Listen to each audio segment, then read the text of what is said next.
Okay, Prashant, can you start the recording? Yes, I have already started the recording. Okay, great. Yeah, thanks. So, Yep. so good morning, good afternoon, and good evening, everyone. So today's topic is about robust design optimization using ANSYS OptisLine. Okay, and myself, Karthik, and I have vast experience in robot design optimization for last 12 years. Okay.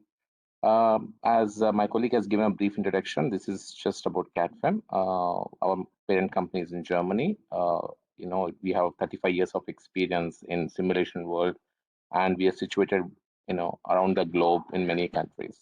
You know, and in India, we started work, in 2007, and our expertise is in ANSYS across the domains, across the physics. So you can see that, we deal with fluid structures, electromagnetics, optical materials and platform simulations, you know. So just going to today's topic. So the main challenges for the product design is, kind of many, right? So to start with, the first main thing is to make your product more lighter and more efficient. Okay. The next challenge what you face with respect to the product design is to reduce your design cycles itself. Like you don't want to, your time to market is coming down drastically. So you want to reduce the time to your design and, validate the product and then go for development, manufacturing. Then the cost of, or the product itself, also the cost of warranty. So you want to ensure that your product is, you're saving the cost with respect to material, the manufacturing process, or also with respect to the warranty itself. So you want to see the probability of failure of your product should be less. you know then you want to produce a product which is of high quality. So this is also related to your efficient and warranty issues. So you want to have a product which runs for longer time, and so that you have a good brand name which is built up in the market. Also you can reduce the warranty issues and other things. And then finally is the innovation itself, with a huge demand for coming up with innovative products and all. That all this, the first four challenges becomes much more prominent, because with a lot of innovation coming up, your time to also coming down. You have a big challenge at your hand for all the designers to come up with a product in a shorter time and also very innovative, right? And that's where optimization comes into picture, to come up with this kind of products. So how do you normally, the methodology for this kind of thing is, normally you come up with the manual method where you do a lot of trial error methods, come up with different kinds of iterations, and then you solve it, and then you validate it, and then you do it iteratively, right? Uh, so in the concept phase, you can also have a topology optimization to come up with a innovative concept, innovative design altogether. So instead of having a traditional design, you can come up with an innovative design with a you know with a manufacturing process like additive manufacturing. This can you can leverage this topology optimization, and you can print any kind of geometry. Unlike in the olden days where with the traditional techniques you can't manufacture that product, whatever you're getting out of topology optimization. Also, we have parametric optimization where you can change the parameters, change your whatever parameters you are defining, like thicknesses, radius, geometry parameters, manufacturing parameters, load parameters. You can change those things and you can optimize your product so that you can quickly understand and also optimize it and come up with a robust design out of it. Okay, so in this today's webinar, we'll be talking about the parametric part of it. We are not going to talk about the topology or the shape. And also, let's understand what is ANSYS offering in terms of optimization. In this case, so we have three different techniques like topology, shape, and parametric, right? So in topology, we have three different methods what ANSYS is offering you. So we can do the traditional technique, or we can use a lever set technique, or we can also do a lattice optimization in ANSYS as of now. In terms of shape optimization, we have that nodal morphing technique, which is also available in ANSYS now. You can basically, the difference between topology is, in topology we actually use topology to get the concept itself, to get an innovative concept out of it. where you have a black, like you have, let's take, I have a cube, I'm fixing at one end and applying a load at the other end. Now I want to get an innovative shape which can take the load what I'm applying, which may not be the shape of cube itself. It will come up with a innovative shape altogether, like a truss, or it can be a very lattice structure or any kind of thing. Okay, that is topology. When it comes to shape, it only tries to change the boundaries, and so you're morphing the surfaces, you're moving the nodes here and there, but you are still sticking to your the original geometry, whatever you have it. So you can morph your surfaces, you can change the shape of the boundaries, and then you can do the shape optimization of it. Or there's one more way of doing it is you can parameterize the surface boundaries itself and define them using eigenvalue problem, and you can, like as you do the linear buckling problem, right? So you can parameterize that, and you can define the eigenvalue problem and kind of change the shape of your surfaces using a tool called statistical structures and combining it with OptiSlang, which is a tool for uh, parametric optimization. Next come is a tool for parametric optimization. Parametric optimization is much more simple, where you actually controlling the design itself. In other two cases, you have less control. The shape, whatever you get out of topology optimization, you have less control over it. You can give the constraints, saying that I want to have a symmetry and all these things, but it's very less control you have in your hands.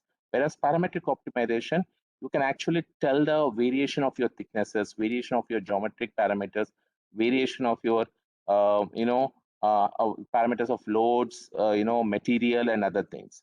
So here we have a tool called OptiSlang, and that is what we are going to discuss today. So when it comes to parametric optimization, it it has more advantages compared to other methods, and we'll talk about those advantages here. Okay. I see a message that someone is saying it's not audible. Is it a problem for everyone? No, Karthik, I can hear your voice pretty clear. Okay, okay. Thanks. Yep. Okay. Let's start with the first thing is, like, you can parameterize and optimize anything from concept level to manufacturability level. So you can democratize your optimization across the development cycle. The next is using a multi-physics. So there's no restriction of physics what you're going to optimize. So when it comes to topology, you can do topology optimization for the structural part of it. You can do it also for CFD part of it, using adjoint solvers. But when it comes to electromagnetics and all, there's nothing like a topology optimization there. But when it comes to parametric, the parameter can be of any physics, or it cannot. It's non-physical parameter also, like a cost or anything.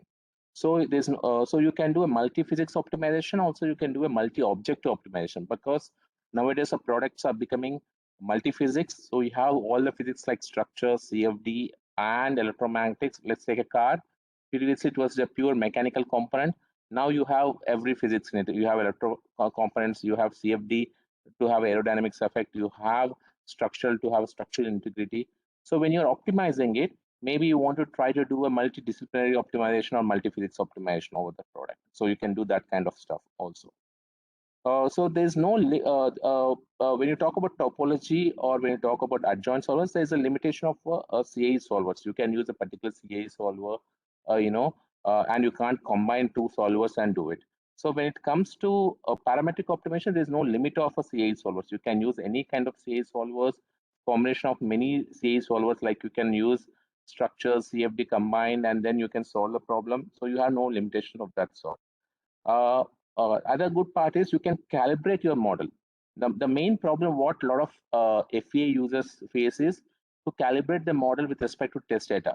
So you have a test data, and when you simulate, the data should match your test data. Otherwise, your simulation has no meaning, right? So to validate that model, you need to, because there's some parameters which are unknown.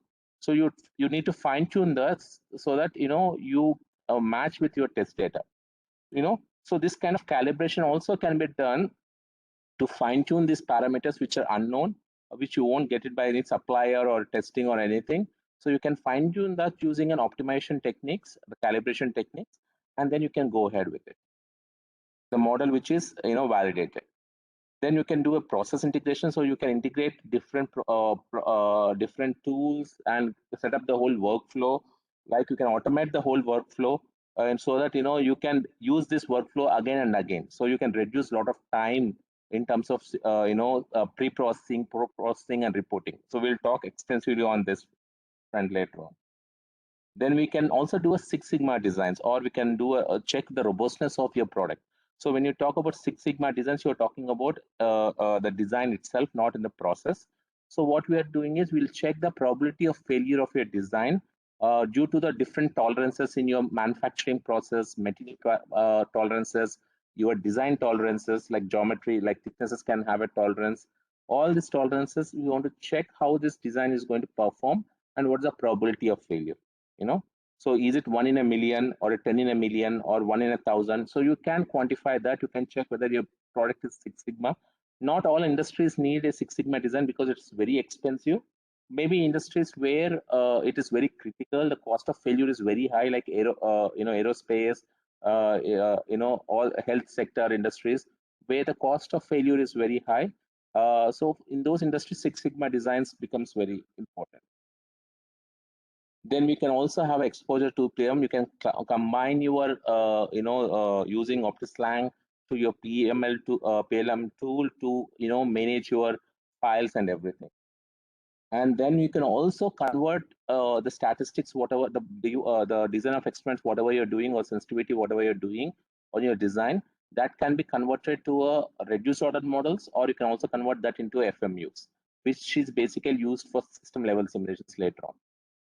So this is the advantage what you get with the parametric studies. And this all we'll be talking in today's seminar. We'll talk about the multi-physics part, the CAE solvers, the calibration part, the process integration, automation, and Six Sigma. Okay, so to start with, so this is a typical levels of parametric simulation. So we start with a single design, then we do a what if study. This is like you do manually iterations, like you change some parameters to see what if I change this parameter, what is the effect of my output, how is my output going to change. Over that you have a design exploration, or we call design of experiments, or we also call it a sensitivity, to check if I'm giving a ranges for my input parameters, how is my output changing, to explore the design space itself and to see what is the effect of your input variation on your outputs, which parameter is affecting your output more. So all these things can be studied in design exploration, right?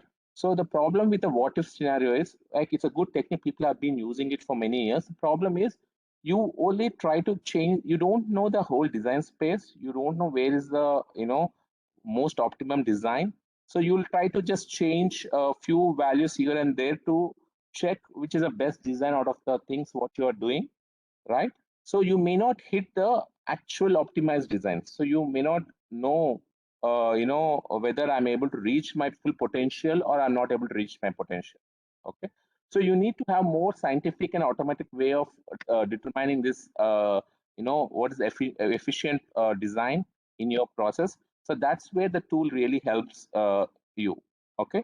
So that's where you need to come up with the tool, and where we also add to design explorer, we also add optimization and robust design optimization. The RDO is robustness, as well as you're making your product more optimized. Okay, so these are the levels what we are going to deal with, and this is where you can really attain a product which is optimized, which is more efficient, as well as to ensure that your product is performing well for all the tolerances which are coming from your manufacturing material, geometric, and everything. Okay. So the tool we are talking today is ANSYS OptiSlang. So it has advantages of twofold. The first fold is we are talking about the variation study. That's a parametric study. So where we want to identify what are the relevant parameters, to understand your design itself. How is your design responding to the change in the input values? So you want to optimize the design so that you can get a more efficient design with less weight and more efficient, and you want to ensure that your product is robust. So you want to check the robustness of product, the quality of your product, and finally you also want to convert this statistics, whatever you're getting from this variation study, into a ROM or an FMU, which can be used later on for digital twins and as well as the system level simulations. Okay, but there's another advantage which comes with respect to this tool, which is the simulation automation. You know, this is a great advantage for a lot of OEMs because it reduces the time drastically in the development process, and it can also help non-expert users, in simulation. So where they can also adopt simulation, even though they are not experts, they can adopt the simulation and do the simulation. So we can automate the workflows here, support all ANSYS tools, also supports third-party tools. So we are talking about something called PIDO, which is process integration, design optimization workflows. That too, we can club it with the web apps. It means that the web app is posted on the online. So your designer can just log in into that web app and enter the values whichever you want, and he can simulate it in the background with a click and get the result. What is he expected to get out of it, like a report or a mail to his email ID. So all these things can be automatically set up and done using OptiSlang, and also in combination with Minerva. There's another tool called Minerva, which is for integration purpose. We can also do that. So this is the great advantage what you get out of OptiSlang. Not only the variation study, not only the parametric study, what we can do, we can also automate your processes. And a lot of companies are actually looking into it and have invested heavily into it. So we'll see more about this automation and simulation, the PIDO, what we are talking about in the next slides. So let's start with the PIDO first, because before optimization, you need to integrate the whole process and you want to have an automated workflow, because when you're optimizing it, the algorithm, it automatically solves the problem in automated workflow. There's no manual interaction between, right? So you have to solve 100 designs or 50 designs, in an automatic way. So for that, you need to do this integration, the process integration, and and set up the whole workflow. So basic challenges are these, So the challenges on the left side are basically of the managerial level, where the manager wants to have a platform which is independent of solver. He wanted to have a wizards or a guided workflows which can be used by anyone who is a non-expert user also. Then he want to have a minimal simulation effect for design, understanding, and improvement. So he wants everything to be automatic so that the pre-processing time has come down, the post-processing time will come down, and the report generation time also comes down. And he wants to use this automated process across the design cycle, so even the designers can use who are not experts in simulation. So you want to democratize the simulation using this web services even for the designer level. Okay, so this is the problem of manager level. So the user level, like normally the simulation user level, the challenges for us is the tool should be able to handle many parameters. There should not be any restrictions on the parameters it can handle. It should be able to handle any kind of solver, so it should be solver neutral. So it should able to give scattering input parameters. Based on this parameter, it's able to handle different kind of scattering inputs, like continuous parameters. It can be able to handle a discrete or a string. So all these kind of parameters it should be able to handle. It should be reliable. Basically, it should be able to do the optimization, fit simulation, and the measurement data, like calibration. And also it should be able to have a published workflows. So you can automate the workflows and you can save the templates which can be used later on. So, and this should be able to last one is to be able to use for different kind of applications, starting with crash, structural, for electromagnetics, electrical, or even for ADAS simulations. You can use this kind of studies. So you can see the challenges are in different domains for different levels, whether it's a managerial or user level, and also for different domains, right? And that's where the PIDO really helps, and we'll see how it helps. So first of all, the PIDO helps us in democratizing the simulation, because all the people across, not only the experts or non-experts, can also use. As you can see that in the worldwide, there are less number of CAE engineers compared to the CAD engineers and compared to the non-simulation guys, right? So we want to use a tool where you can leverage this, the workforce you have. Even the designers can do the basic level simulations based on the templates, automated templates and everything. And that's really advantageous, and you can use the experts or CA engineers only for the expert level simulations and validation. This is a huge advantage. Then you can use, as I said, the design optimization. You can improve your design and save a lot of material and increase the efficiency here. And the last one is the automation process itself. So for the simulation level, you can actually automate the process and reduce the process time by 45%. There's an example here of from Bosch. You can go through this paper. So this here they talk about different levels of the time usage with respect starting from the getting information from the designers to pre-processing, solver, post-processing, and the report generation. So most of the time is taken by pre-processing, post-processing, and the report. Because solver is something where engineer doesn't invest his time because the machines, the hardware does the job, right? So our time mostly goes in pre, post, and the report generation, where it's time consuming. And this three things, the pre, post, and the report generation time can be reduced drastically by this kind of automations, where with just a button click, the problem can be set up, it can be solved, the pre-processing is done, the report is generated, and it's mailed to your email ID. So this is an example where 45% of the time is reduced, so you can do 2x, 2.5x more simulations because now you have more time. So that's the way you can improve your the number of simulations you are doing and become more efficient. Okay, so when we're talking about the parametric variation studies, you want to do this calibration, sensitivity, optimization, robustness, all these kind of things. For that, you need to have a process integration, to set up the workflow and automate the workflow, right?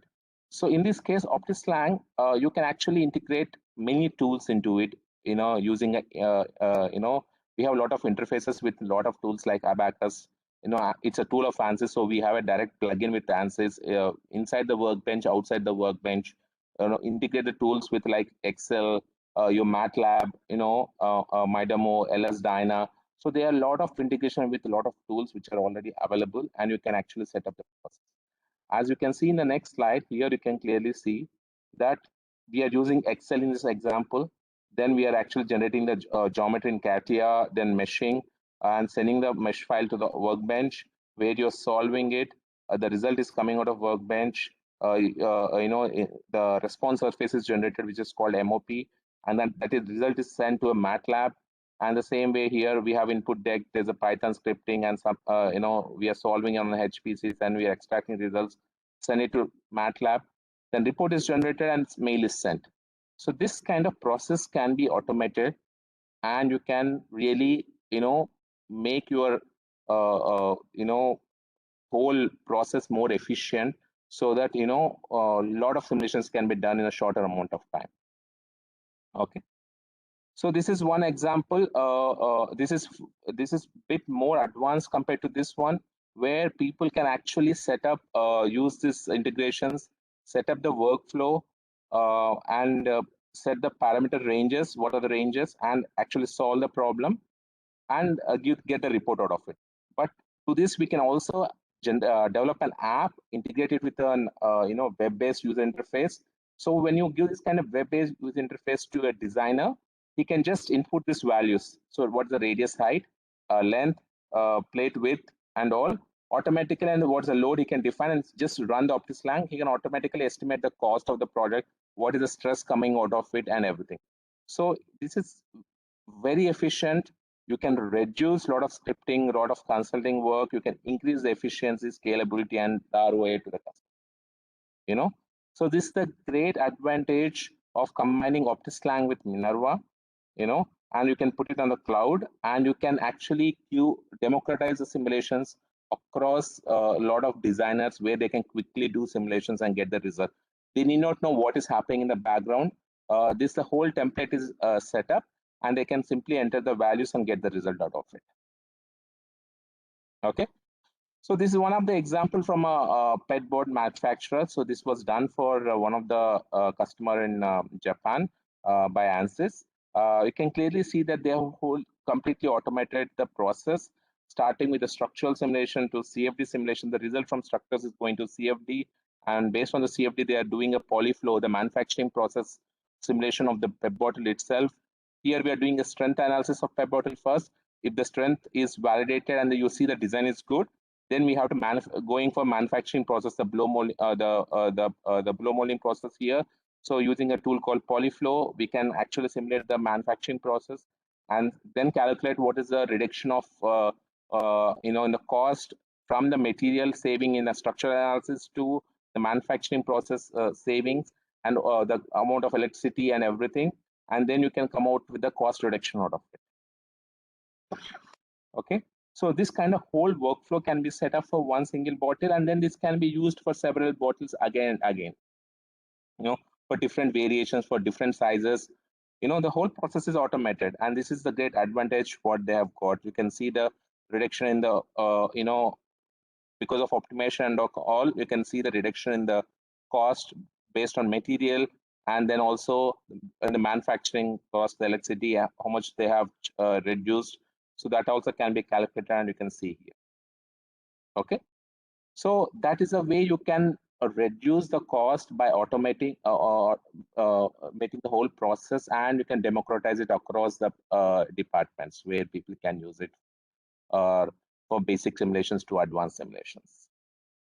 Okay, so now once we understand the process of automation and the PIDO process, like the process integration and design optimization, let's start with the variation analysis itself. That's today's topic, which is robust design optimization, right? So the first challenge what we start with is normally is the calibration. You want to see whether the model is calibrated or not. If the model is not calibrated with respect to test data, then that is the first thing what you should be doing, that you want to calibrate your model. So you can identify the fine tune the parameters and calibrate it, and then you can use this design for further studies. Okay, once you have calibrated your model, you can do a parametrics. Now you're varying the input ranges, right? Which you want to parameterize, reduce the weight, and make it more efficient. So these parameters you want to do. So you want to understand. That is what we call a design understanding. We call it a sensitivity study or design of experiments, which is most commonly known as. So we can understand how the design is performing based on the input variations, and how are able to hit your target with respect to outputs, or your constraints are violated, or your optimization you can achieve the minimum value can go. All these things can be also understood here.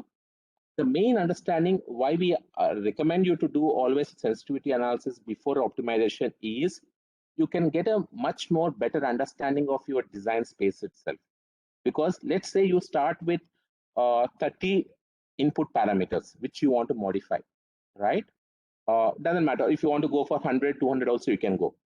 But if you have, let's say, 100 or 200 design parameters, input parameters, not 100 or 200 parameters are important for your optimization run, because out of this 100, maybe only 10 are very important, or maybe only 20 are very important, or only 30 are very important.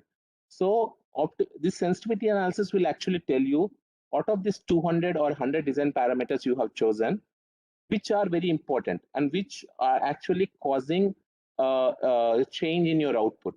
Because rest of the parameters, you change it or not change it, it has no effect on your output, right? So only this 10 or 20 parameters which are very efficient, only those should be taken for optimization. The reason why we should do this is, if you're going to optimize over the 100 parameters, there are two problems. The first thing is the computation time is huge, because the more number of parameters you have, the more time it takes to converge to an optimum result. Okay, but the second problem is, if you say that if you go to the manufacturer and say that, okay, these are the 100 parameters which I optimized, now you change all these 100 parameters, he's going to tell you that obviously I'm not going to change 100 parameters. Tell me, why should I change? How is it going to affect my design? You explain me that, I will change those. You need to explain that. When you do a direct optimization, you will never have this explanation. How is it going to affect your output? For that purpose, it's always advised to do a sensitivity analysis and understand your design itself. Okay, so from the understanding, you can actually identify which parameters are influential, whether you are able to hit, address the constraints and the objective goals, whatever you have it, and can I calibrate to the measurements. So even when you're doing a calibration, you do a sensitivity analysis before, so you understand whether I'm able to hit my test data or not with the variation what I have chosen. Let's say I have an input parameter and I gave a range of 1 to 10. With these values, my output Z, is it hitting the target which I'm trying to achieve? If I'm not hitting the target, then why should I even optimize? It doesn't make any sense, right? So that kind of understanding can be gained from the sensitivity study. Okay. Also from sensitivity study, we get one very important thing called meta models. So we also call it as regression models, or also we call it as response surfaces. Okay. So these meta models, response surfaces or regression models are very powerful. And if the quality of these response surfaces or meta models are really good, then you can actually optimize over these meta models and reduce a lot of computation time. Okay. Even for that purpose, we recommend you to do the sensitivity beforehand so that you can end up achieving these meta models, and then you can use this for further studies for optimization purpose. Okay. Once you have done this, you achieved the important parameters and everything, then you can go for design improvement, where you optimize. Optimization is just a black box. So you just input the values, you click the button, it will tell you which is the sorry, which is the optimum result. Okay, so there's nothing much you can understand out of optimization. You just like a black box, you get the result, which is the optimum result. Okay. Then once the design is frozen, and when you say that this is my optimum result, this is where I go for my manufacturing, and my design is frozen. Then you should check whether this design is robust in itself or not. The problem is, so let's say I have an optimizer when my design space is like this. So I'm reaching this optimum value. When my design space is like this is my mathematical model or my design space.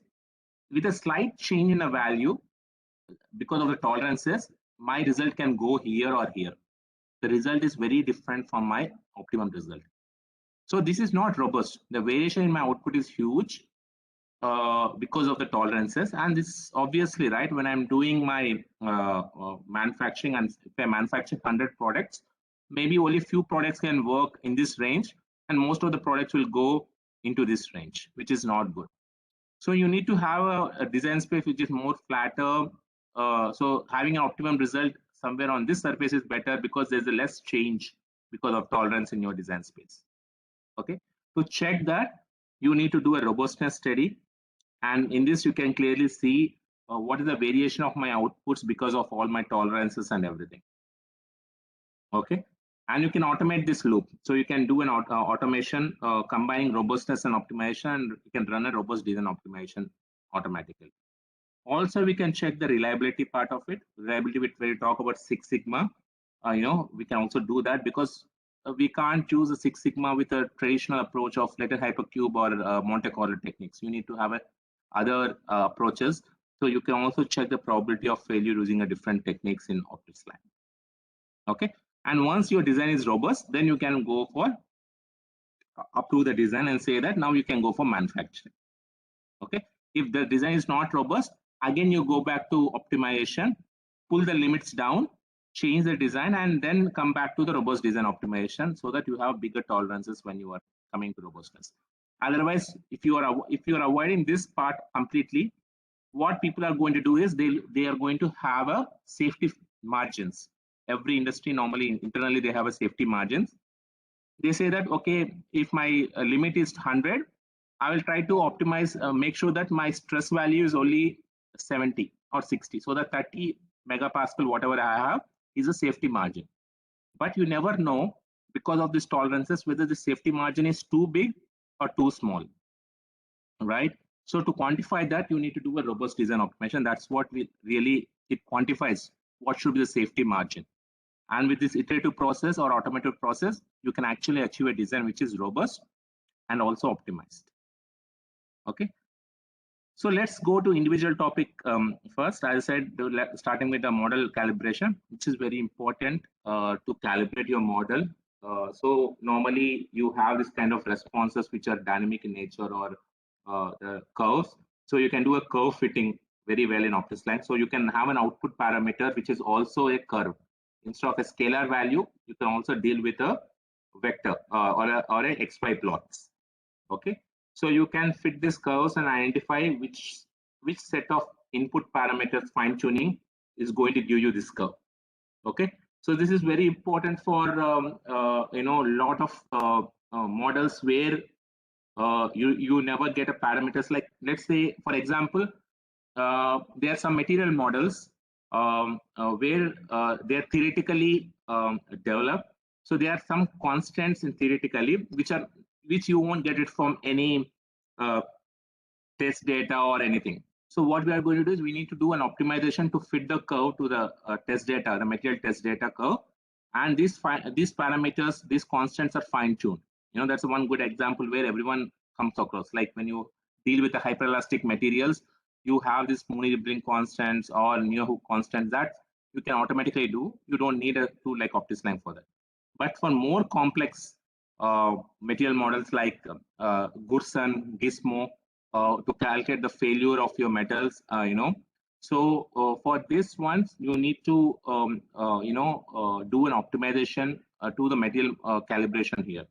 Or even for, there's an example like here, which is an example from Takata. So there's an airbag, and there's an from the test they got the response curve, and there are some parameters which are unknown. They have to kind of parameterize those things and fine tune those things so that the test curve and the simulation curve, which is the blue one, can fit each other. Okay, so we are doing it for different tests. So and this has to fit, and then we can use this model which is calibrated for further simulation in our car whenever you do a crash simulation. So this is one example where you can clearly see that I have 3 different tests, and I'm calibrating this model so that I'm fitting the curve for 10 constants, 7 different tests, and it is actually physically impossible to manually do this kind of trial and error method to fit the curves here, right? So here you can clearly use an optimization techniques, the model calibration techniques to calibrate and fit the curves and find out what are the input parameters or what are the parameters which are fine-tuned so that you are getting this response. Once it's done, use this model for further simulations in your crash and everything. Okay. So next is a DOE or a sensitivity study. So this is where you want to actually look deep into the space of opportunities and find the right way in the direction you want to go to achieve the goals and limitations. So you have a foggy road, so you never know what is there. So when you do this optimization, you understand which direction should I go to reach my destination. So from when you do sensitivity analysis, what you're going to get out of it is you know the important parameters which are going to affect my response. You will get a meta model. You will understand and reduce the optimization task, because to choose a good objective functions, because you may have multiple objectives. So when you have multiple objectives, you will tend to go for Pareto optimization, right? Which is very expensive and very time consuming. So to choose a very good objective function, you need to understand the design space from the sensitivity and DOE study, and then you can choose a proper objective and go for a normal one single objective optimization. Instead of, you can avoid the Pareto altogether. Okay, so you can suggest some of the objectives as constraints, and the rest you can use it for objective functions, and you can optimize it. You can also identify whether your solver is very noisy or whether you have a lot of failures in your design, because this is very important in choice of your optimization algorithm.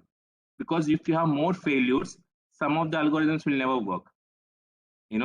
So if you have more noise, some of the algorithms will not work for that. So you have a set of algorithms which are suitable only for certain limitations, and some are suitable for other set of problems. Okay, to get that understanding, also sensitivity analysis will help you. Okay, so what we do, we define the parameters, we give the range for those parameters. So the user defines the parameters and give the parametric bounds. Then we sample them using some technique like latent hypercube sampling or advanced latent hypercube sampling. And then we, out of the sampling, we calculate, solve the problem for each and every design. And then out of it, we get the meta models or response surface. So the good part of OptiSlang is it compares several meta models. We call it as MOP, which means meta model of optimal prognosis. Why we call optimal prognosis is because it compares several meta models, for different set of parameters, and then it will try to filter out the parameters which are unimportant, and also will tell you which mathematical model is more appropriate here. So it will try to check, linear quadratic models. It also will check moving least square method. It also will choose Kringling method. All these meta models are checked and will tell you which meta model is the best for your problem. Otherwise, what you have to do is you have to manually choose one method, and then you have to select which is the best out of this. Okay, but OptiSlang does the job for you. That's the reason why we call it as a meta model of optimal prognosis, where it can filter out the parameters, also choose which is the best meta model for your problem. Okay, and then after getting the meta model, you can clearly see what is the quality of your meta model. If the quality is, the value is close to 100%, then the meta model is really good. As it slides down, then the meta model is really bad. Anything below 70, these meta models are really not good for estimating something. So we look at the quality of your meta models, and then you can also clearly see that which input has more influence on your output. So in this case, this is output. This output is affected majorly by this R90 parameter. Next is affected by this one. Next is this. So only these three parameters having a major effect. Rest of parameters don't have an effect. You can clearly see this kind of influence also, which will help you in understanding which parameter has more influence on your response. Which is very important. Okay. So this is, so we can do a meta models of scalar. So if you have a scalar value like a stress, like a displacement, or like an efficiency, so these are all scalar values, one single value, right? So for all these values, it can give this kind of meta model, and also it will give you the rating, of which is the best input or which is influencing it. So that's the reason we call it a meta model of optimal prognosis. Okay, as I said, it checks for the quality for different response surfaces, and also it filters out the parameters which are not important. It reduces the design space. Okay, so this is one example for that kind of for scalar values, where we choose a CFD problem where we have a nozzle and we are trying to identify the outputs like efficiency, what are the output pressures and everything here. And you can clearly see that this particular output is affected by this particular input of dimensions. So this is from Continental. This is the example from them, and you can clearly see that you get a response surface like this, and the quality is fine, and then you can see the rating of that. Okay, not only for a scalar value, we can also do a response surface for a signal function, that is the XY plot. This is something which no tool in the market has it, and that's where OptiSlang really helps a lot of customers. Okay, so how do we do it? So this is one example from one of the leading OEM in India. So this is an NVH problem, and you can clearly see that they are kind of parametering as a scalar initially, and you can clearly see there are two peaks. There are two peaks here, which they are using is the range. I'm saying the maximum value in this range I want to choose as a scalar value. But the problem is the maximum value changes from this peak to this peak. Sometimes, it can be here or it can be here based on the variation it has. You can see the variation is huge. This peak is varying from here to here, and this peak is varying from here to here. Okay, so so when you have this kind of scalar value which is moving from one peak to other peak, you will never get a mathematical model which is very accurate, because it cannot predict, should I predict this peak or should I predict that peak? So in these cases, what you can do is you can actually check, instead of converting it to scalar value, you can actually do a mathematical model for the whole curve itself. And that's where you can see that value is very bad. It is 30%, 40%. So it is really bad because it's not able to predict the peak properly. So what we do is, to overcome this problem, we use a signal MOP. So instead of having one single value at one position, we'll have a COP or mathematical model for the whole curve. And you can clearly see this is the peaks we are looking at. The mathematical model is able to, accurately predict 90% of this peak and more than 80% at this peak. And you can clearly see this peak is majorly affected by this value, dV74, and this peak is majorly affected by dV63. So there are two different parameters affecting two different peaks. And this can be really, really kind of predicted. And this is a great advantage of having a MOP over the signal function.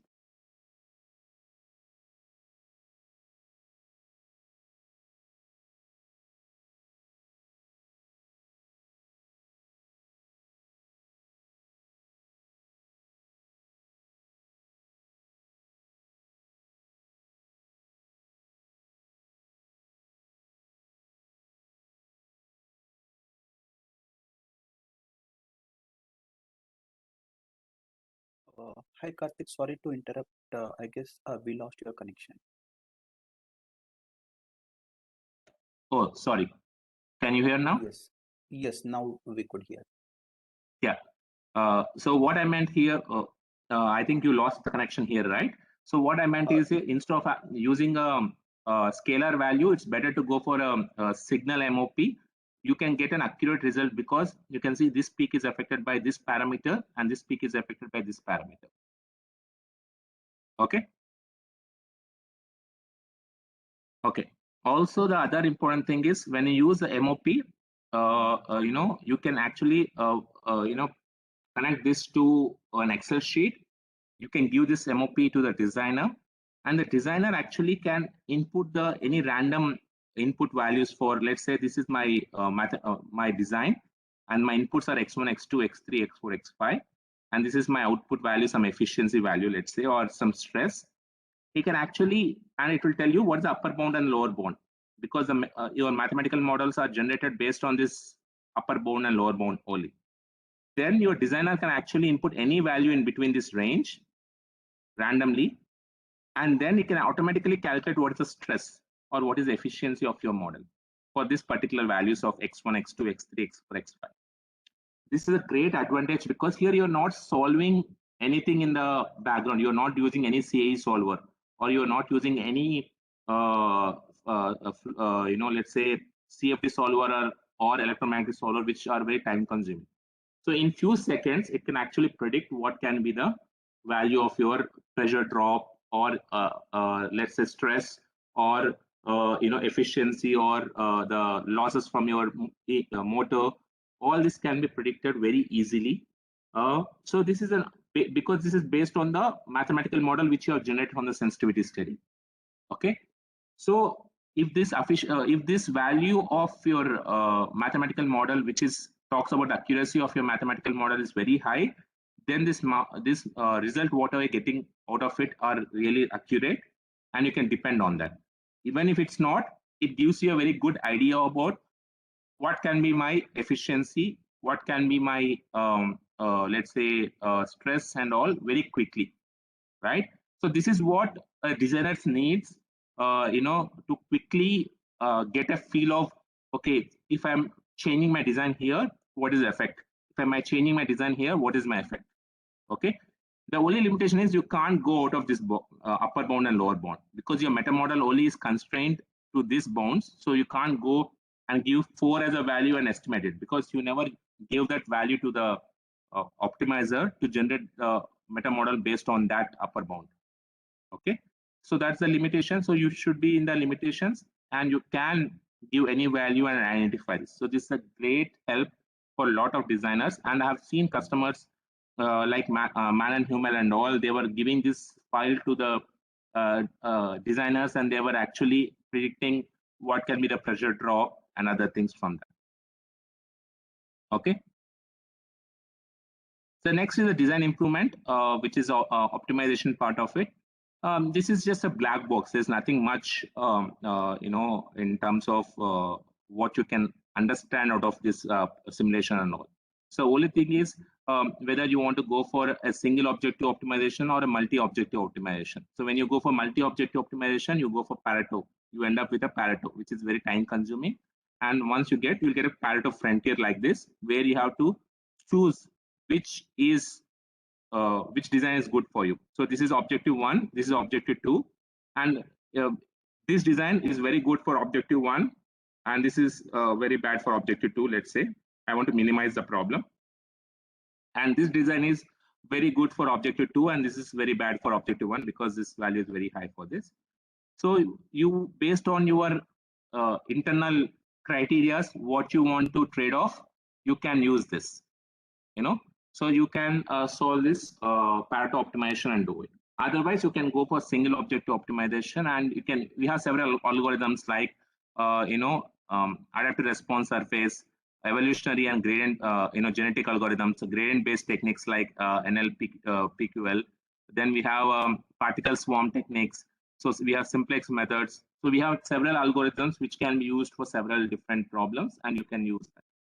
The good part of Optislang is, so when you have these algorithms, you will always have a question of which algorithm should I choose. So there's a questionnaire here. If you answer it, based on this, Optislang will automatically suggest which algorithm is better, which you should never be using, like red, which you can use. So the green is the most suggested one, but yellow ones also can be used, but red cannot be used. So let's say I have a lot of designs failing. If you have a lot of designs failing, then adaptive response surface is not a good method. You should either go for evolutionary algorithm also. So if you are based on these answers, which you get information from the from sensitivity results, you can define those answers here, and based on that, the algorithm is suggested for you. Okay, so there's an optimization wizard, and this will help you in choosing which is the best algorithm.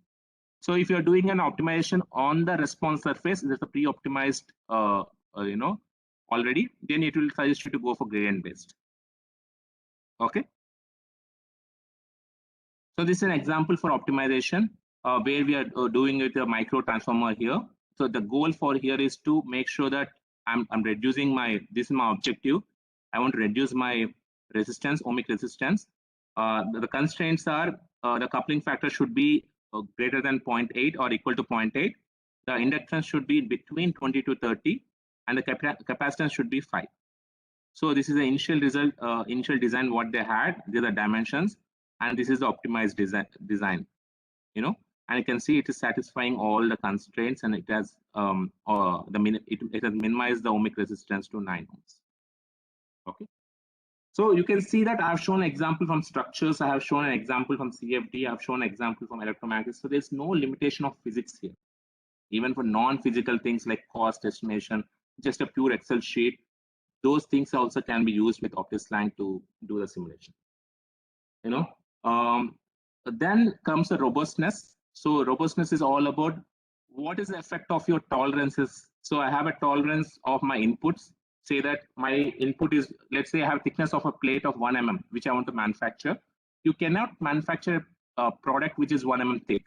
So there's a tolerance of this plate thickness, right? It can vary between 1.1 to 0.99 mm. Okay, and the variation is let's say log normal or a Weibull variation or a uniform variation. It can be. So you have to input this kind of values for tolerances for material geometry and production, manufacturing, and then based on that, you can actually predict, what is the product probability of failure, which particular tolerance is actually affecting your design more. If you can control that tolerance, do control it. And most of the times you may not control the tolerance because you cannot change anything there. So if you can control it, please control that particular tolerance. So this is what it will tell you, which tolerance is affecting your design. How much is the variation in your output? Is your output really varying a lot so that it's going out of the limits? So all these things can be estimated. So if you have, this is an example of passive safety. So this is a crash simulation where I have a lot of parameters of my sheet metal thicknesses and everything, right? So I can define all those tolerance values for my material, the thicknesses of my sheet metal parts and everything. And then I can do a robustness design optimization. So a major problem is when this because you have a star rating for the crash simulation, right? So if your one design is in 5-star, it doesn't mean. So you need to have all the designs here. You can see that because of robustness study, you can see there's a big scatter in your response of your crash, right? So this is not good. So what you need is this. You need to have a scatter which is very small, and all the scatter should be in the 5-star rating. It should not go few in 4-star, few in 5-star. That should not be the case, right? So that is what you can actually look at, and you can really understand that. So how do you look at? So when you do this simulation, you can actually see this kind of plots. We call it a traffic signal plots. You can give an internal limit. So there's an internal limit. There's an external limit. So this is external limit is this, internal limit is this. If it's going above that limit, it will show that in yellow. If it's going above this one, it shows it in red. So when you do a discriminate, when you do a simulation for one single time, you see this is the value what you see. Okay, this is the value what you got from one single simulation. But if you do this robustness study, you can see how much it is scattering. You know, this is a variation of all the designs from the robustness study. And you can see some designs, they are in green when they were, you know, when you did one single simulation, but when you do a robustness simulation, they are actually going out of the limits. Okay. So what you have to do is you have to pull this limit down. So you have to move this design from here to here so that this variation can handle. So this is a variation, right? So this design can handle this variation, whatever you have it. Other thing is you can also see that some designs are very far away from your limits. So you can try to push this design up. So you can further optimize this design so that you can save some more material. Okay. So you can clearly see how far I am from my internal limits. Am I exceeding it? Not exceeding it, you know, and how far I'm from it. So you can really estimate the factor of safety what I have. And based on that, you can clearly see how much is the variation. This is the variation. I can see which factor is affecting this variation. The Cx is affecting my variation. So this is very important factor. This is what I have to control. If I want to control this, if I can control, and how is it affecting? So if I move in this direction, it is going to become better. Or if you move in the other direction, it's going to become better. So all this information can be gained from this, and combine this with optimization, you can actually get a design which is robust design optimized. You know, so as I said, you can use this for several applications, ranging from structures where you can use it for NVH impact simulations like composites to optimize the composite layers, to fatigue to optimize the fatigue, or you can also use it for the CFD simulations, external aerodynamics, the engine, internal cooling for you know, the turbo machineries. Also, you can use it for motors, optics, to see the light, how the light looks like, you know, how your design looks like. The optic simulation can be done. Also, you can do it for the you know, electromagnetics, electronic simulations here. Okay, so there is no limitations in terms of physics where you can use this robust design optimization. And I think this gives you a very good design which is optimized as well as robust, so that you can reduce the cost of manufacturing by saving material, and also save the warranty cost, because if you're making sure that your product is robust, it means that you are reducing your warranty costs. Okay, so with that, I think I will end my presentation. I think I am overstepped my time by at least 5 to 10 minutes. Sorry for that. So let me take few questions.